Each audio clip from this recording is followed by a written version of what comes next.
वर्षापासून माझा घसा खराब होता, तो बरा होत नव्हता.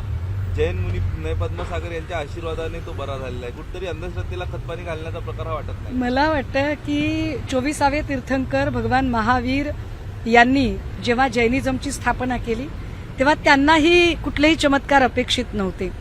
किंबहुना जेवढे म्हणून सगळ्या धर्माचे आयकॉन आहेत त्यांना हे चमत्कार अपेक्षित नाहीत. मध्यस्थांनी हे सगळे चमत्कार निर्माण केलेले आहेत, पण लोकप्रतिनिधींनी त्यांना थारा देता कामा नये. कारण लोकप्रतिनिधी, मी पुन्हा पुन्हा म्हणते की लोकप्रतिनिधी हे पथदर्शी असतात. त्यांच्याकडे बघून सर्वसामान्य लोक आपलं जगणं जगत असतात. जर महापौर पदावरच्या व्यक्तीनेच जर असं स्टेटमेंट केलं तर खाली अंधश्रद्धा पसरायला वेळ लागत नाही. त्यामुळे निश्चितपणे महापौरांनी आपल्या पदाची गरिमा ठेवत घसा कशाने नीट झाला हे सांगण्यापेक्षा मुंबईतले ड्रेनेज कसे नीट सुधारता येतील, मुंबईतल्या ट्रॅफिकला कशी शिस्त लावता येईल, मुंबईतल्या अनेक रस्त्यांवरचे खड्डे कसे कमी करता येतील आणि मुंबईकरांच्या घशामध्ये होणारं हवेचं प्रदूषण ते कसं कमी करता येईल यावर त्यांनी जास्त लक्ष द्यावं.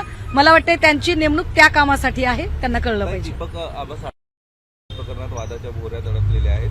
अंधश्रद्धा निर्मूलन समितीने थेट हेमंत गोडसे यांची चौकशी व्हावी अशी मागणी एसआयटीकडे केलेली आहे.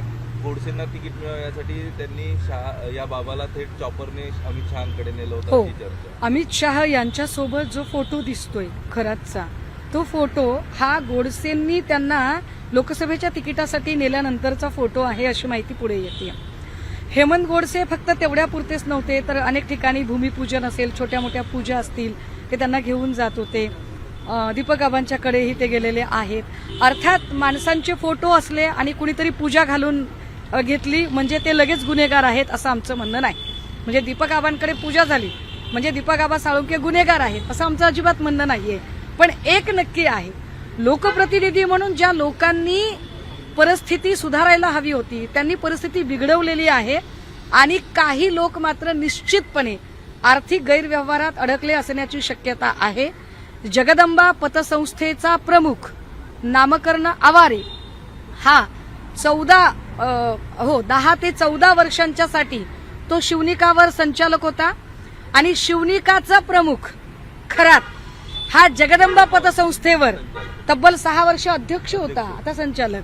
त्यामुळे नामकर्ण आवारे हा खरातला स्थापित करणारा माणूस आहे. शालार्थ आयडी घोटाळा आणि या शालार्थ आयडी घोटाळ्याचं नाशिक कनेक्शन